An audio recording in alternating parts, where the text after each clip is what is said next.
Kapag maraming negative o minus points ang isang tao, mas mabuting kalimutan o X na yan at humanap na ng iba. Kasi maniwala ka man o hindi, he or she will break your heart. Again and again. Samahan niyo akong tunghayan natin ang istorya ni Richie. Ako po si Diego Bandido, ang inyong tagapaghatid na kwento and awit ni Richie. Diego, sa pagdadalamhati ni Lydia, dinamayan ko muna siya. Hindi ko inisip ang tungkol sa nararamdaman ko para sa kanya.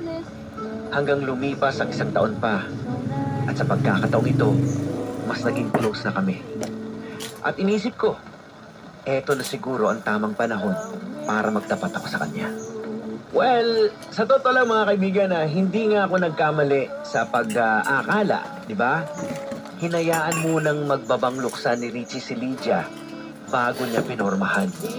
Diego, nasaktan ako sa pagtutol ni Lydia sa feelings ko. Nasaktan ako na hindi siya naniwala sa akin dahil mas bata ako kaysa sa kanya. Nasaktan ako dahil ayaw niyang magmahal. Sa totoo lang mga kaibigan, hindi rin natin masisisi si Lydia kung yun ang magiging reaksyon niya. Dapat naging handa rin doon si Richie sa posibleng reaksyon ni Lydia para hindi siya nasaktan.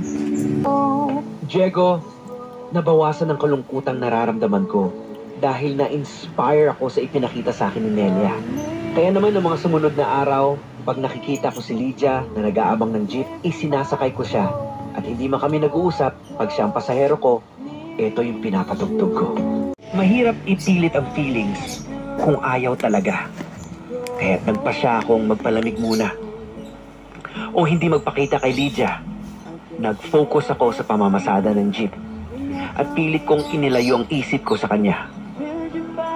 Naku po, eto na. Nag-order na ng lipstick si Aling Lydia. Alam na this, naghahanda na. Pero mga kaibigan, seriously minsan, ang nagiging pahirap lang din sa atin is yung pinangungunahan natin ang mga ilang bagay. Masyado tayong negative mag-isip dahil na rin sa mga naging past experience. Pinapattern natin ang mga nangyari sa nakaraan na baka yun din ang mangyari sa hinaharap. But the fact remains na walang nakakaalam sa mangyayari sa hinaharap, maliban na lamang sa Panginoon. Kagaya ng sinasabi sa Biblia mula sa Isaiah 46 verse 10.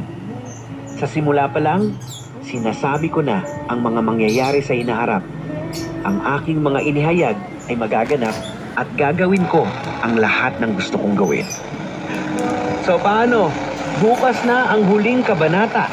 Excited na ba kayo? Samahan niyo po ako muli bukas. Ito po si Diego Bandido, ang inyong tagapaghatid na kwento and awit ni Richie.